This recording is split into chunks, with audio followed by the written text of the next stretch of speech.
Hello? Okay ba? Narinig niyo ba ako?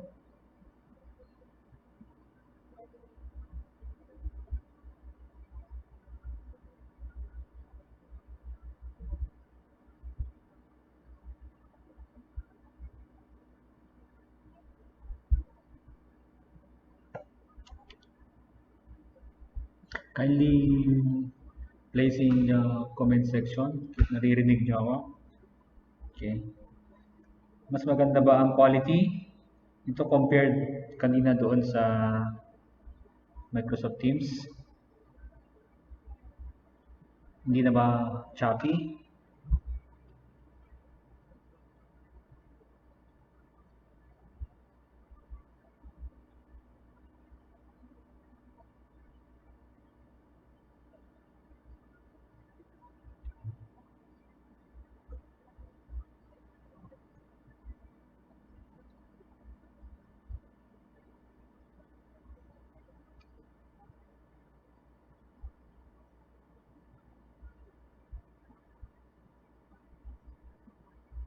Okay. So, yeah, thank you for tuning in to our discussion, to our class. So, pasensya na sa Microsoft Teams. Anyway, we can always use FB Live naman for class discussion since hindi naman kayo nagpapakita. Okay, so let's go to our discussion. So our topic is about the role of HR as strategic partner of an organization. Yes. Clear naman ang aking audio, so I can now proceed to the discussion. Okay. So remember, I've given you something to read and something to answer pertaining dun sa ginawa ni or yung sa article ni Dave Ulrich sa Harvard Business Review na The New Mandate for Human Resources, where he discussed again yung mga new roles of HR. Okay. So, nilagay niyo yun yung apat na role and we will be highlighting only yung role of HR as strategic partner of the organization. Okay. So, always provide me feedback in the comment section if ever you are not hearing me properly or the audio is not audible. Okay? So, thank you. Let me wave sa mga nanonood. Wave ko muna kayo. Yan. So far we have 20 students or 19 students watching this Facebook Live. Okay. So, if ever I'm going to ask question, kindly just put your answer in the comment section. Yung babasahin ko as we go. Okay. Now, dun sa binasa ninyo na article ni Dave Ulrich, dun sa The New Mandate for Human Resources, meron siyang question dun sa beginning. Okay? Meron siyang question na binigay or tinatanong, okay, should we do away with HR? Yung tanong niya, okay? So, should we do away with HR? Anong sinagot niyo sa assignment ninyo? Should we do away with HR? Dapat bang tanggalin na tong HR? Okay lang ba na kahit wala ng HR sa isang organization? Okay. Yan yung first question na challenge ni Dave Ulrich. Should we do away with HR?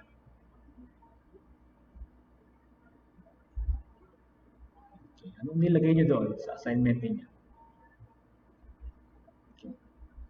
So, there are instances also doon sa article kung bakit niya sinasabi na yung HR ay hindi importante. Should we do away with HR? In your perspective as HR students, should organization do away with HR? Tatanggalin na ba yan? Okay lang ba na wala yung HR department?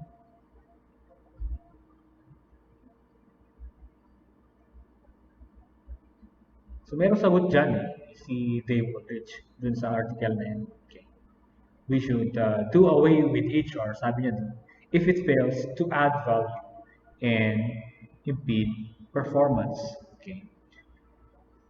So kung yung HR daw hindi nag-a-add ng value and it it is disrupting and it's not helping the organization attain its objectives and it does not deliver business results for organization, tanggalin na yung HR department. Tanggalin na yung mga HR professionals sa isang organization if it does not provide or adds value or it does not directly impact the results of the business. Tanggalin na yung HR. But sabi niya dito, we should keep HR if it creates value or it delivers business results. So ano ba yung mga sinasabi ni Dave Ulrich na business results? So, business result in terms of profitability, increasing your market share in the global market, and also your employees are productive, there is high level of customer service and retention in your organization, and your business is growing, then we should keep HR. Okay? So, how can HR? Ano bang ibig sabihin? Ano bang sinasabi ni Dave Ulrich dito na how can HR create value and deliver business results? Okay. Paano nga ba? Paano nga ba nag-create ng value ang HR department para ma-achieve yung mga business results ng isang organization? Paano nakakatulong ang HR to achieve productivity, okay, profitability, and even gaining market share in the field of or in the global market? Okay. So, yun yung sinasabi dun sa article na yun. We should keep HR if it's only create value or add value and deliver business results. So HR can create value by helping in strategy execution, administrative efficiency, employee contribution, and helping the organization change or to manage change. Okay. So as we go on, we will see how HR can create value in helping these 4 areas sa isang organization. Okay? But again, ang focus lang naman ng ating klase ngayon is sa strategic execution because this is strategic human resource management. So that's why makikita mo dito na ang focus ng study natin is on strategy execution. Okay? So according to Dave Ulrich, the father of modern HR, sinasabi niya that HR is not just about HR. Ano ba yung mga trabaho ng HR? Na minsan yun yung nagiging focus na ng HR. Diba? Ano pa ba? Papatraining, papasahod, ano pa? Mga ginagawa, nagbibigay ng mga benefits, nag-monitor ng satisfaction, engagement, okay, ng mga empleyado. Pero as we can see in here, HR is not just about HR itself. Okay? HR is also about delivering business value. Okay? And of course, ang HR hindi lang naman, di ba, para sa mga tao yung ginagawa niya. Okay? HR is also about helping organizations to win in the marketplace. Yan din ang isa sa mga pinaka-core function ng HR. Hindi lang nagre-revolve dun sa HR department. It must show that the organization or the HR department is helping the organization in its bottom line. That is to win in the marketplace. Okay, to increase your level of profitability and also grow your customers. Okay. Makakatulong yan. Later on, makikita natin kung paano nakakatulong ang HR in those areas. Okay. So again, HR can create value by becoming a strategic business partner ng isang organization. That's why we have this concept na strategic human resources. Strategic HR.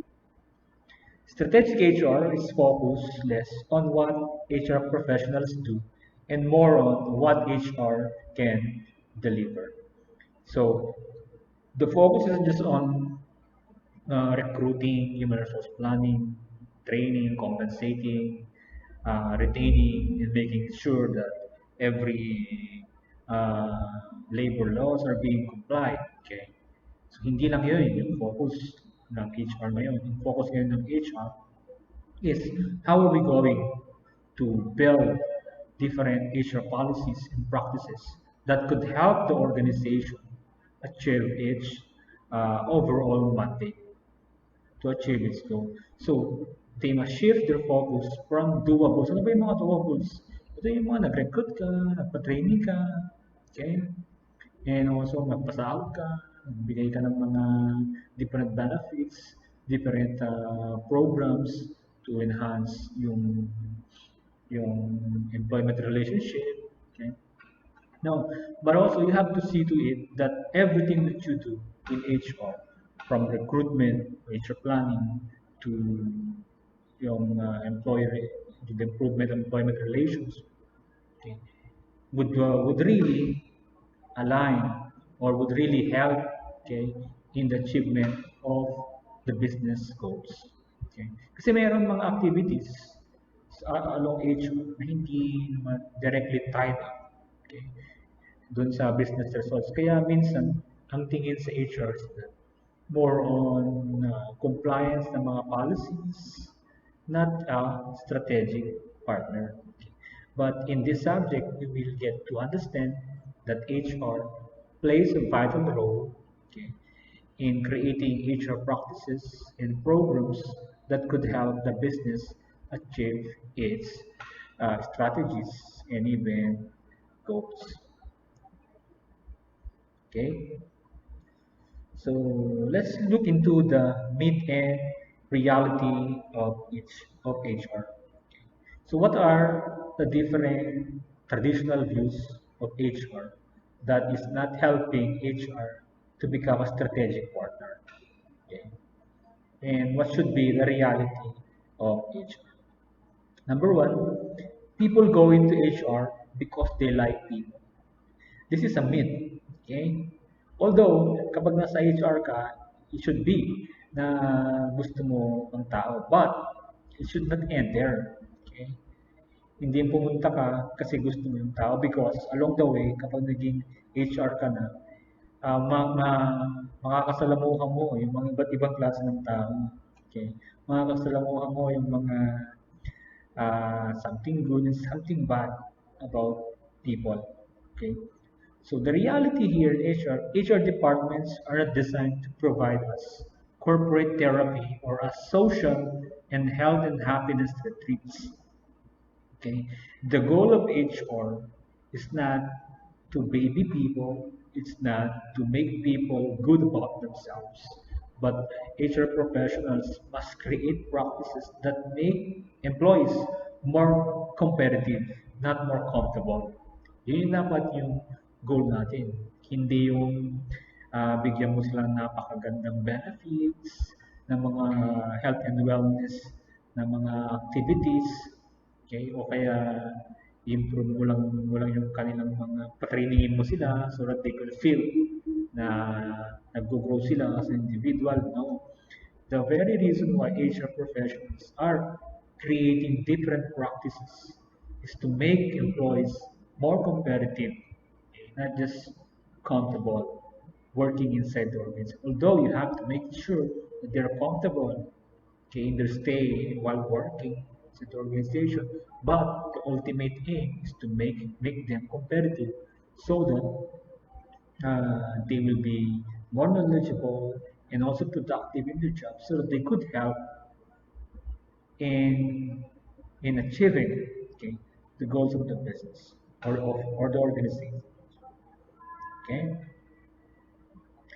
and also we have here another myth is anyone can do HR. This is a myth. Not anyone can do HR. It is very clear. Hindi lahat ay eligible to become HR. Okay. The reality is, HR activities are based on theory and research. HR professional must master both theory and practice. So, ibig sabihin yan, kailangan mo din magkaroon ng knowledge and skills and competencies in order for you to become a strategic partner or strategic HR. Hindi pwede na kung gusto ko lang mag-HR, pupunta ka na doon. No. You have to practice, you have to have basic knowledge or advanced knowledge in the theory and research and even in practice of human resources. Another myth is yung HR deals with the soft side of the business and is therefore not accountable. No, this is a myth. Although, pag titignan mo, ano, yung trabaho ng HR, more on support. Okay, but if HR will not just stay in that kind of perspective and they will now try to also to connect themselves to the hard side of the business, ibig sabihin sa pag-produce ng product, pag-innovate ng product, and also pag-satisfy ng mga customers, okay, pwede nilang i-connect yan. Okay? Paano? By making it sure that they have the right kinds of people. Okay? Kasi minsan, ang nangyayari kasi sa HR is they cannot find a direct connection on how HR can help deliver yung mga business results. But if the HR could pinpoint, could directly assess how the different activities in HR deliver value to the business, they can become a strategic partner. Okay. The impact of HR practices on business results can and must be measured. Yung sinasabi ko kanina, it must be measurable. Okay, yun yung pag-uusapan natin dun sa next subject nyo na NHR 170, Strategy, Human Resource Information System. Sorry. Okay. There will be a topic in there where we will be discussing HR metrics and analytics. Okay. So, ano ba yung mga dapat i-measure, okay, na mga practices ng HR that will directly tie up to the business results. Another myth is HR focuses on costs which must be controlled. Okay. Ito kasi yung old view pertaining to HR, that HR is an expense ng isang organization na hindi siya nakakapag-deliver or nakakatulong to enhance the profitability of a certain organization or business. But it's not. Okay? Ang focus dapat ng HR, although magasto talaga kasi yan yung pinakamataas na cost ng isang business, minsan yung pasweldo mo, yung mga binibigay na benefits sa mga empleyado. But we have to make it sure that whatever cost you use to implement these different HR practices, it must create value. Okay? So how does it create value kapag gumagastos ka sa mga empleyado? Okay, while you increase the cost na binibigay mo sa mga empleyado, you have to make it sure, you have to show to the business owners, to the CEOs, to the different line managers that this course can increase intellectual capital within the firm. That in turn, if these employees will be productive, innovative, okay, it will add value dun sa organization. Another myth is yung HR jobs is to be the policy police and the health and happiness patrol. This is not true. Okay, although they have to implement different policies, okay, along HR. Okay, hindi naman ito yung pinaka-main na trabaho talaga. Okay, actually, yung pag-implement ng mga HR policies, practices, trabaho yan ng mga line managers. Okay? So the HR function of the certain organization is not being owned, okay, of the HR department. It is a partnership between HR and the different line managers and of course, yung mga nasa executive level. Okay? So, parang ang trabaho ng HR is to ang tawag dito, to share, to educate people, educate also line managers of the different HR policies so that the different line managers would be able to monitor the compliance, okay, of these different HR functions. And also, HR practices does not exist just to make employees happy, okay, but to help them become more committed to the organization. And once we have committed workforce, they will be productive also. Okay. So they have HR professionals must help managers commit employees and administer policies. Another myth is HR is full of fads. Ano ibig sabihin ng fads? Fads, ito yung parang uso ngayon, tapos in the next coming days, mawawala na. Okay? So parang sikat ngayon pero maglalaos din. Ganun. Or yung tinatawag natin na uso-uso lang. Hindi. Okay. Hindi uso-uso ang HR. Okay. Though HR policies have been evolving over time and even yung mga practices, kasi nag-iiba rin yung tinatawag natin na needs, wants, and even values ng mga empleyado. Okay? So HR professionals must see that their current work is part of an evolutionary chain and explain their work with less jargon and more authority. So ibig sabihin yan, okay, yung HR profession, okay, makikita mo there are up and coming trends that will always change how we manage people.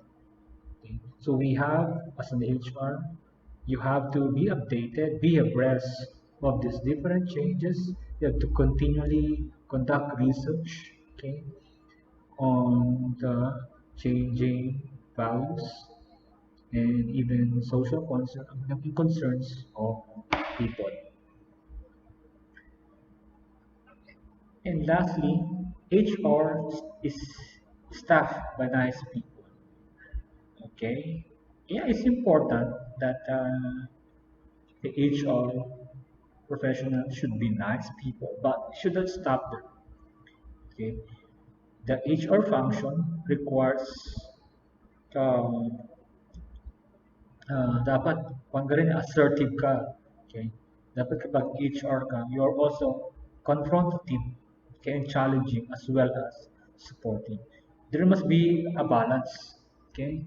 There must be a balance between being nice and being assertive. Okay? So, kasi minsan nasa sayo din yung part ng trabaho na you will be firing people or you will be handling yung pagtanggal sa mga empleyado, pagbibigay ng mga memo.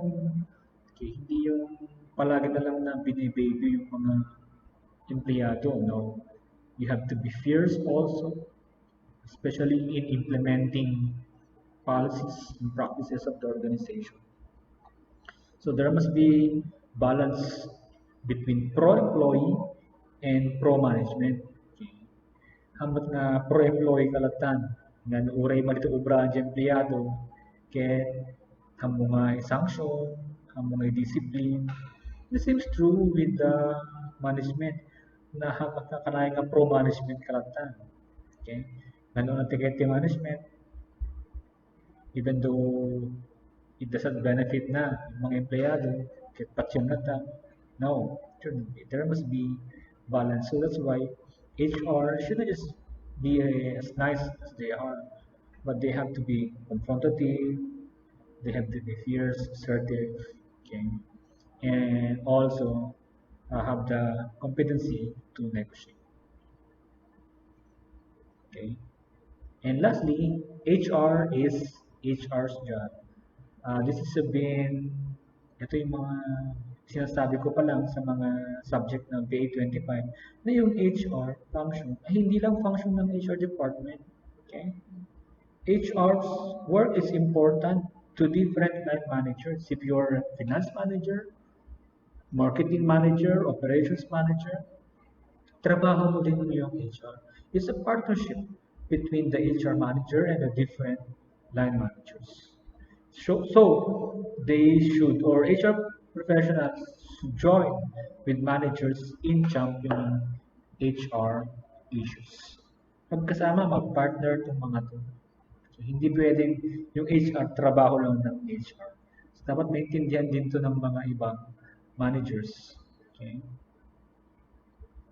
So, right now, there's a transition in the roles of HR professionals. May mga changes, may mga pagbabago ngayon dito. So there is transition, as you can see, from operational to strategic, from qualitative to quantitative, from policy to partnering, from short-term to long-term, from administrative to consultative, to functionally oriented to business-oriented, from internally focused to externally and customer focused. Kasi there is common notion na ang customer na dapat satisfy lang ng HR department ay yung mga empleyado. No, it's not. Okay? I don't know if you happen to encounter na yung libro ni Dave Ulrich na HR from the outside in. Kasi dati-dati inside out. Okay, ngayon, outside in na dapat ang perspective daw. I-explain natin yan as we go on. And also, transition from reactive to proactive. Okay. Number 9, from activity focus to solutions focus. Okay. So as you can see here in the table, makikita natin dito yung evolution or transition of the HR function.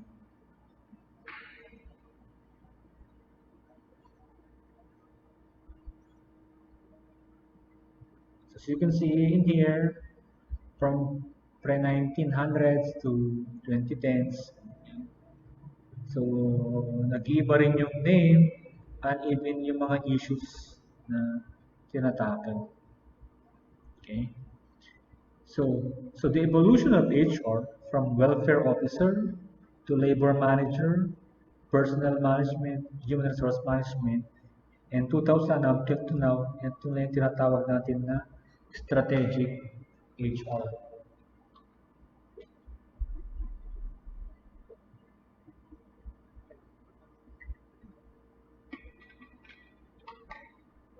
Okay. So there is a shift. So from transactional work to transformational work. So you can see in here in the transactional work, more on dun sa mga doables ng HR. Okay. So we focus on the department itself. Okay. So they are yung work nila is revolving on the following operative functions. So we have here welfare, safety, benefits, compliance, training, compensation, staffing, like to recruitment. But as you can see here in their transformational work, nagkakaroon na sila ngayon ng strategic aspect. Okay, so this includes organizational design, performance management, culture and image, shared services center, okay, HR as a business partner. So towards organizational effectiveness na yan. So makikita mo na rin dito na yung HR, so hindi na lang nakakatulong doon sa development ng empleyado itself per se, but makikita mo na yung direct connection ng HR to the organizational effectiveness or to the bottom line of the organization or business. So there's a changing role for HR. HR is shifting from focusing on the organization, the business, to focusing on the business of the organization. So what does it mean? Kasi dati-dati, diba, ang focus mo talaga, okay, manage mo tong area ng human resource management. Bahala ka dyan. Okay. Pero today, you will be looking into how these human resource management practices could help, okay, the business of the organization. So HR is more important than ever. People are the only sustainable source of competitive advantage. We have been discussing this ever since yung competitive advantage and how our people can be a sustainable source of competitive advantage. And also, ito yung sinasabi ko kasi kanina na book by Dave Ulrich, HR from the Outside In. Okay, research confirms what we intuitively know. Aligned, innovative, and integrated HR practices makes a dramatic difference in individual and organizational performance. Regardless kung ano yung business mo, yung nature of business and size, kailangan talaga ng aligned, innovative, and integrated issue. And this function talks about strategic human resource management. Okay. So, the strategic roles of HR includes, tapos na to. Sorry, repeat. So, there is a shift in the balance of HR's roles.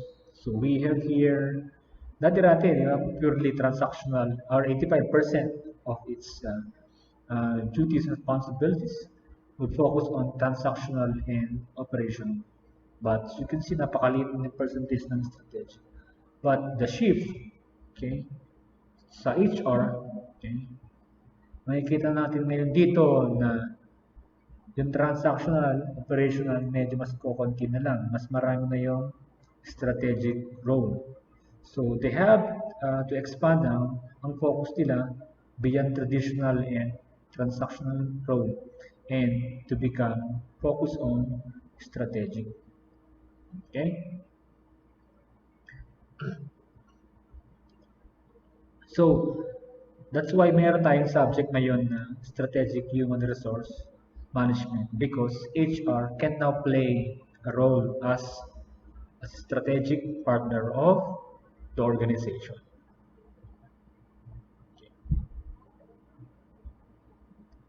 So what is strategic HR? HRM then? Ano ba ang definition niyan?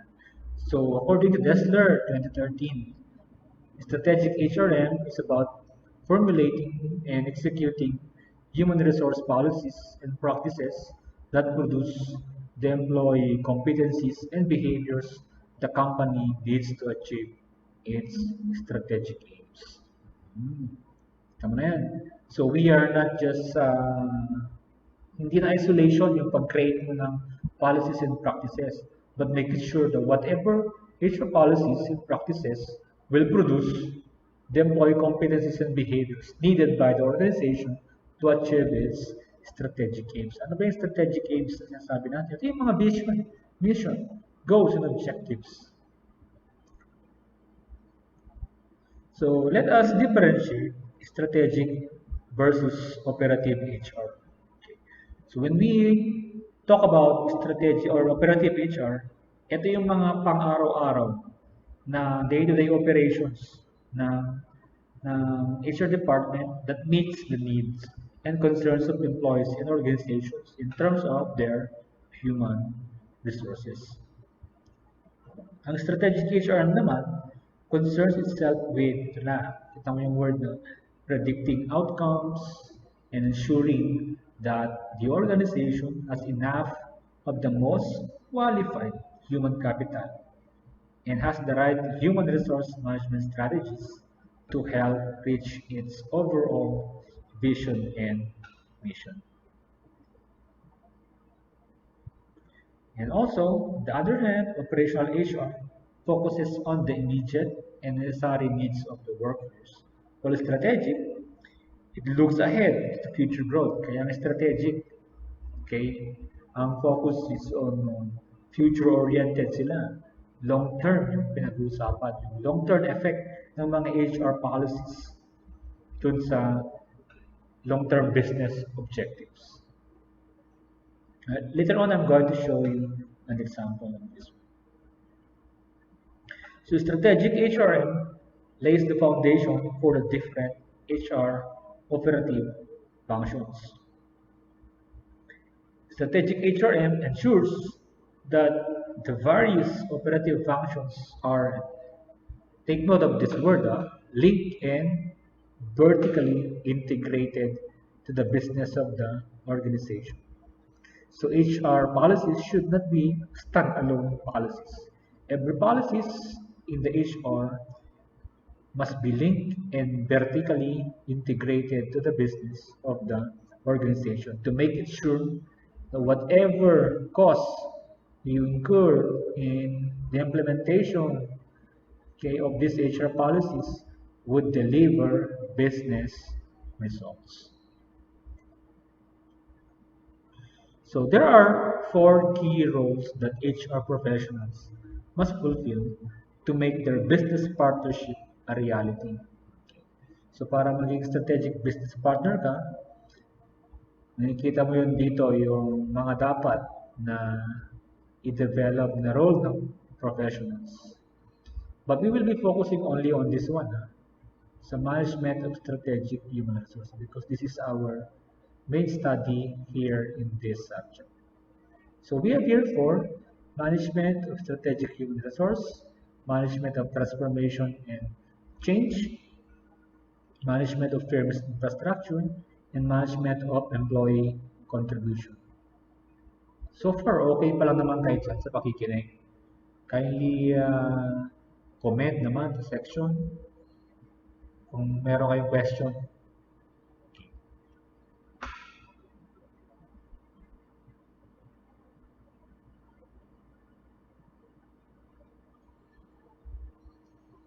Okay ba? Pwede naman kayong mag-emoticon, mag-like. Kung okay, live reactions. Para habang mag-discuss ako, may nakikita naman ako na hindi lang yung screen at hindi lang yung mukha ko. Okay. Maglagay kayo ng mga reactions. Kung crying na ba kayo, or angry, o kung love, okay, love, love, love. Yun, kawit-kawit naman kayo dyan para feeling ko may audience pa rin ako. Oo, huwag nyo naman masyadong damihan.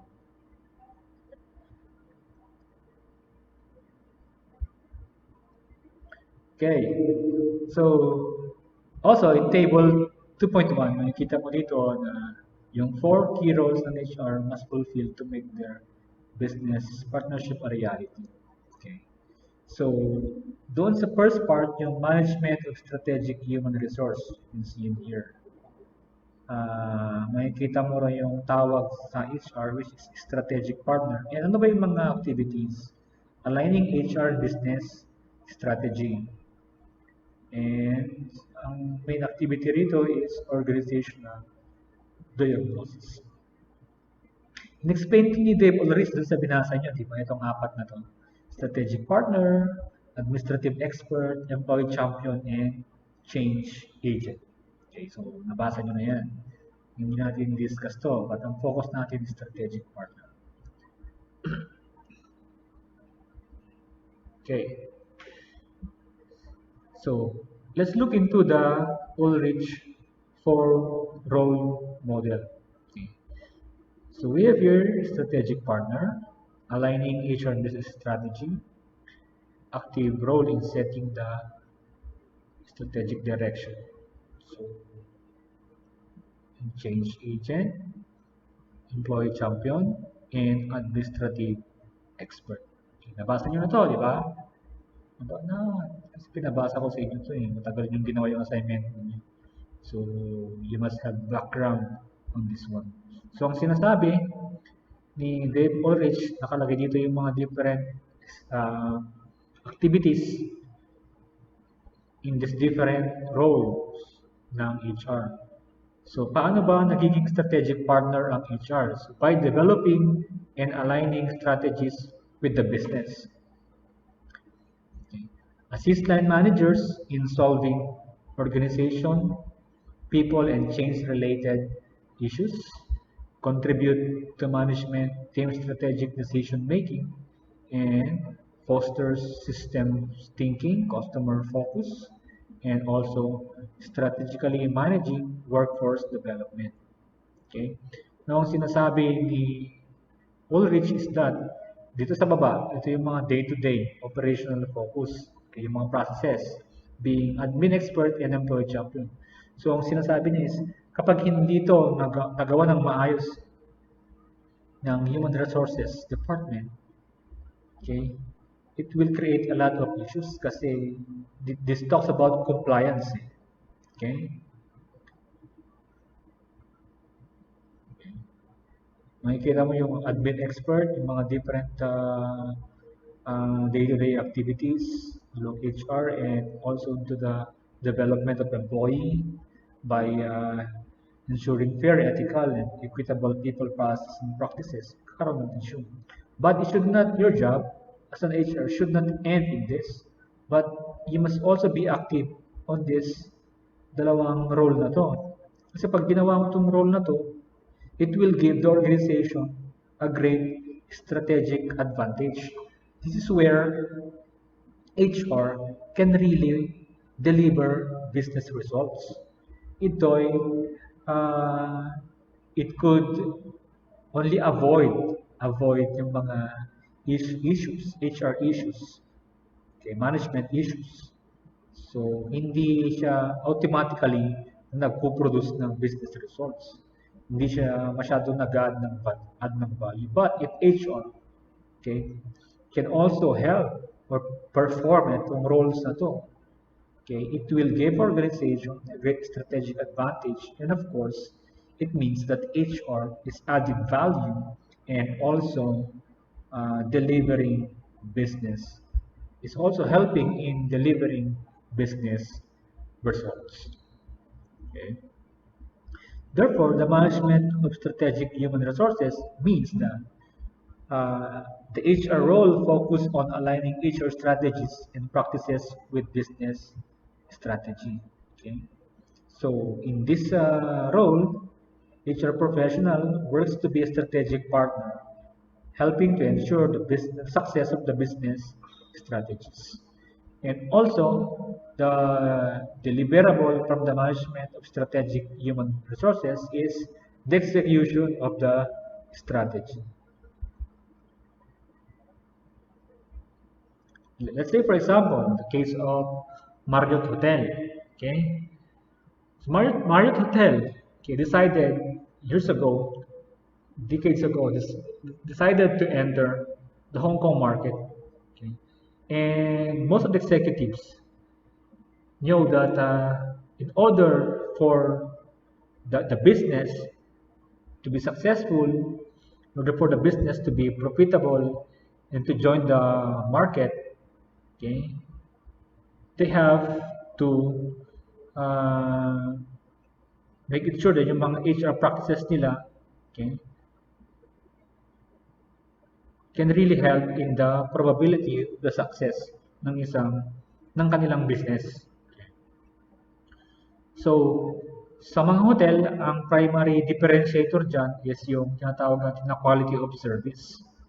Okay, isa ito sa mga pinaglalabanan talaga ng mga hotels. In here, ang ginawa since alam ngayon ng, ng executive ng Marriott Hotels that the key differentiator for hotels is quality of service. So, kailangan nila magkaroon ng quality of employees will correlate daw in the perception of service. So, ang nangyari dito, ang strategy dito is the Marriott executives need to attract and retain the most qualified employees in the area. Okay? So, to do so, the HR and line executive examine yung mga HR practices. Okay?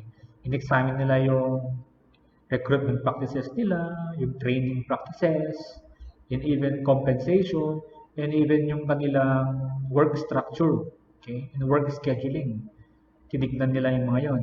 And they compared it with their competitors. Okay? And also, they have to consider also the impact of these different HR practices kung makaka-entice ba ng mga bagong Marriott employees. Okay. So, after considering many options, nagkaroon sila ng isang napakasimple strategy para makapag-hire ng mga qualified and high-level quality of employees that will produce quality of service, okay, sa kanilang mga customers. They decided to offer a 5-day work week rather than the 6-day work week that is being traditionally traditionally implemented by their competitors, okay, doon sa Hong Kong. So, parang napakasimpleng policy, but for potential employees, maraming lumipat sa kanila because nalesen yung kanilang work week, pero mas yung sahod pareho din or mas mataas pa binibigay sa kanila. Okay? So the 5-day work week became a cornerstone of Marriott's strategy for achieving high quality service, enabling the company to advertise, solicit, and secure the talented employees who would provide the superior quality service in the Hong Kong market. So that's how the case of Marriott shows us how a very,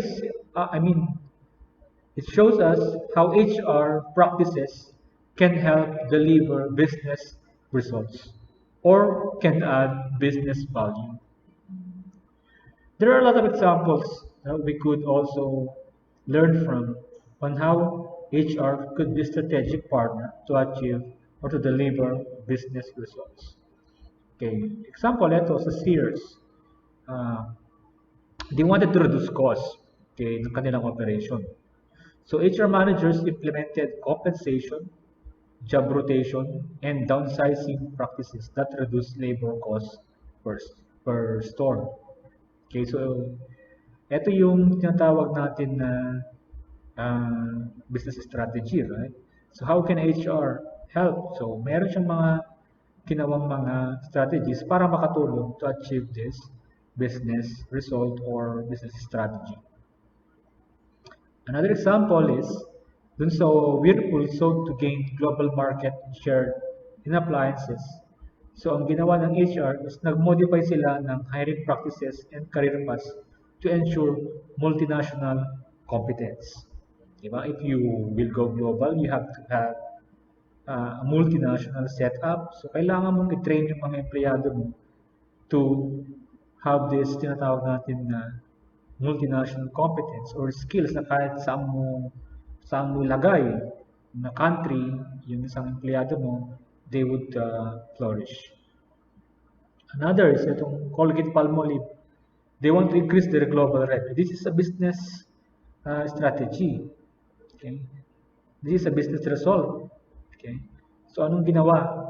The compensation system was changed to reward sales growth. Okay? Binago nila yung compensation system. So nakatulong ngayon ng HR practices na yan to achieve their business result.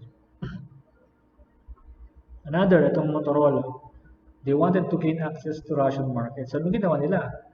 So, ito yung business strategy. Paano nakatulong ang HR? It offered training and development opportunities to Soviet customers. Oh, diba? And by that, nakapag-gain sila ng access sa Russian market. So that's how, or these are the examples on how HR can become a strategic partner in delivering business results and adding value for the business. So therefore, makikita natin dito that the HR executives who designed these new practices were strategic partners.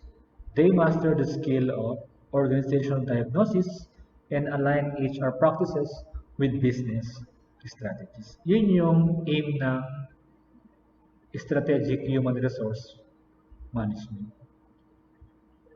So kapag sinasabing strategic partner, ang HR, okay, they participate in the process of defining business strategy, and also they ask questions that move strategy to action, and when they design HR practices that align the business strategy. So the primary actions of strategic human resource manager translate business strategies into HR priorities. As strategic partners, HR professionals should be able to identify the HR practices that make strategy happen. Okay? And lastly, the process of identifying these HR practices is called organizational diagnosis. Yung tinatawag natin na SWOT analysis. I have given you something to read also dun sa MBLE, Strategic Human Resource Management, yung chapter 1 natin. Makikita mo doon yung examples ng how HR can be a strategic partner.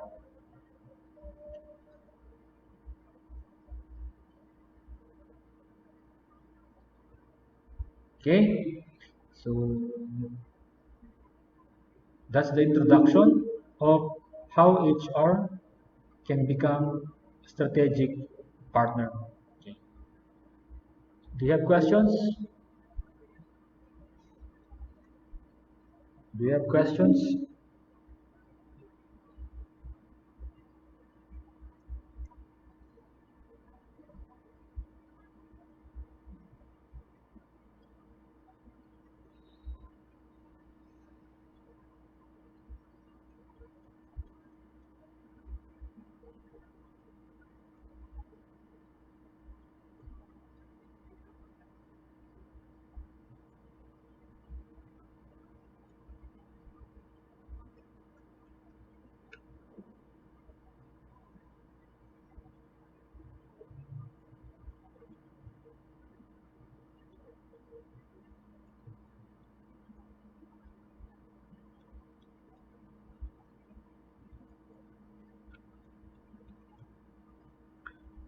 Wala kayong tanong?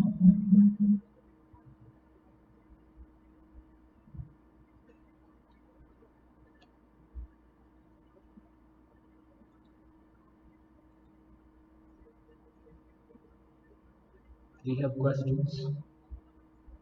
I'm ready to accept your questions, and hopefully I will be able to answer it and explain your questions.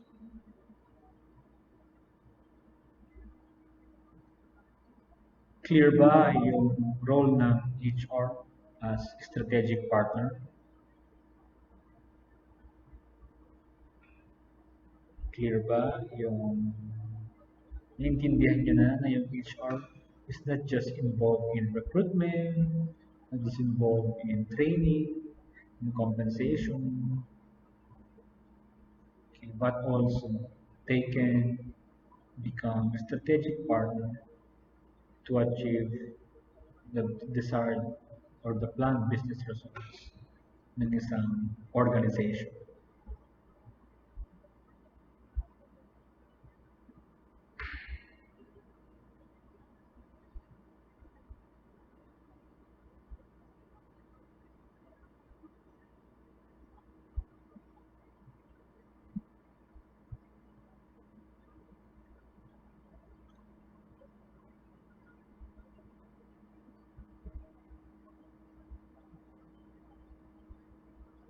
Okay, so kung wala na kayong tanong, oras na ba ho? 3:30 na.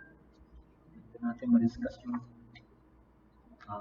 we'll have a short break and then na-print nyo na ba yung handout nyo sa information system? HR information system sa unit 1.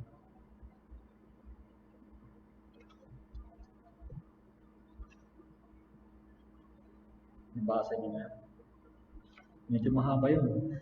There are only 5 chapters kasi sa HRIS. So, should we have a break muna? Okay, break muna tayo ng